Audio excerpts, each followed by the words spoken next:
The first example that I want to do today is certainly a rational function, but when we look at this, the very first thing that we're going to want to ask ourselves always is it a u substitution? Well, the derivative of the bottom would be 2x plus 6. That looks nothing like the top. Now that I'm moving through our different techniques, we've got a rational function. I'm going to compare the powers. The power in the numerator is the same as the power in the denominator, which means I'm going to want to start with long division before I can move into partial fractions. To review our polynomial long division, what goes inside of our division bar is whatever's on top. And then out in front is whatever my denominator was.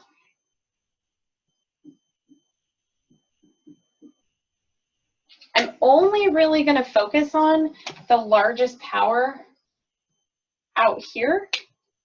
So I'm going to ask myself, what would I multiply x squared by to get x squared? I kept this one simple. We're just going to need a 1. Now I'm going to multiply that 1 by everything I have out front. So I would get x squared plus 6x plus 8. And just like if we were doing the long division algorithm with numbers, I'm going to subtract this term, being careful that I'm subtracting the entire term. So x squared minus x squared gives us the 0 that we wanted. Secretly, there's a 0x up here. So I'd have 0 minus 6x to get negative 6x. And I'd have 0 minus 8 to get negative 8. Our next step is to write this as 1 plus the remainder, but we're going to write that remainder as a fraction. I'm going to replace this integral with the integral of 1 from up here, plus my next integral is going to be that remainder, negative 6x plus 8, or sorry, negative 6x minus 8.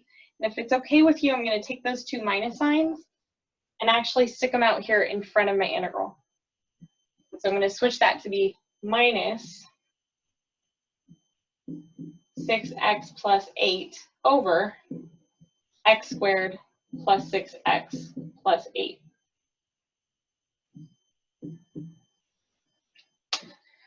This first piece should be a pretty straightforward integral.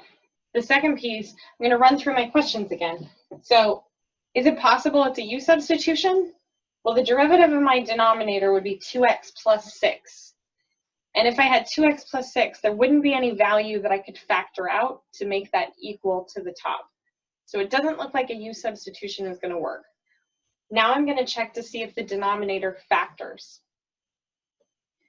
X squared plus 6x plus 8, so thinking about the factors of 8, one of our factor pairs is 4 times 2. Those are going to add up to 6. So it looks like our denominator does factor and we can use partial fractions. I'm going to use this red marker, but if that's hard to see, can someone just type in the chat to let me know?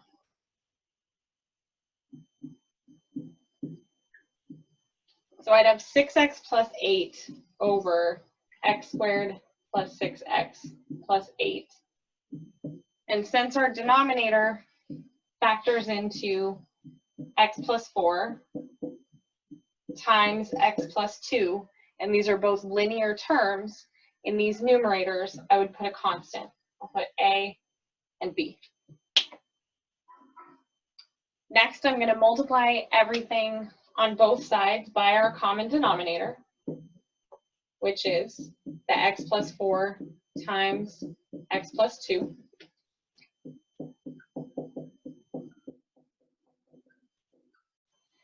On the left-hand side, that means it's going to completely cancel out our denominator. We're left with 6x plus 8. And on the right-hand side, when we distribute that in, the a will get multiplied just by the x plus 2 because the x plus 4s will cancel out.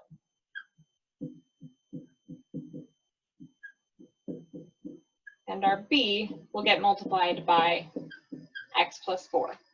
This is the point where we have two methods to move forward. I find that the one that I use the most is plugging in convenient numbers of x that make part of this go to 0. I'm going to choose that method right now. So I'm going to choose to plug in x minus 2 and x minus 4.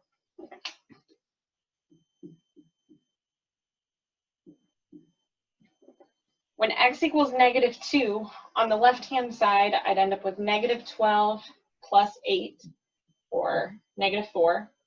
When we plug the -2 in here, we'd have 0.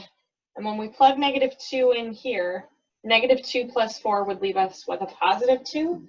So I'd have 2b, which looks like b would have to be -2.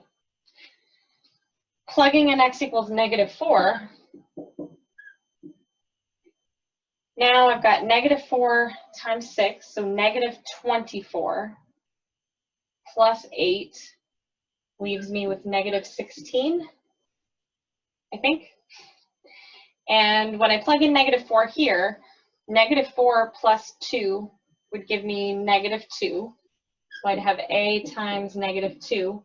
And plugging in -4 here gives us the 0 that we needed. This line is going to tell me, if I divide both sides by -2, that a would be 8. And we're still not done because we have to finish off the integral. I'll pause just for a second in case there are any questions.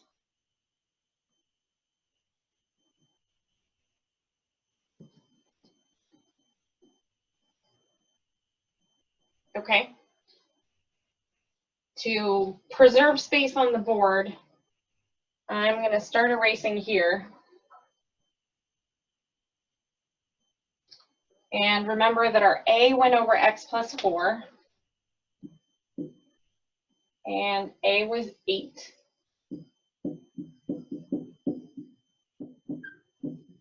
And b was -2. And that went over the x plus 2.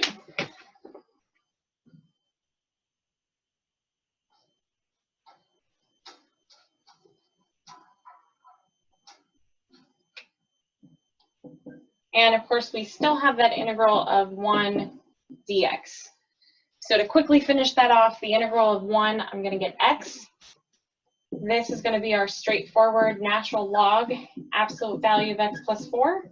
Minus a minus will make that plus 2 times natural log of x plus 2, and whole thing plus a constant.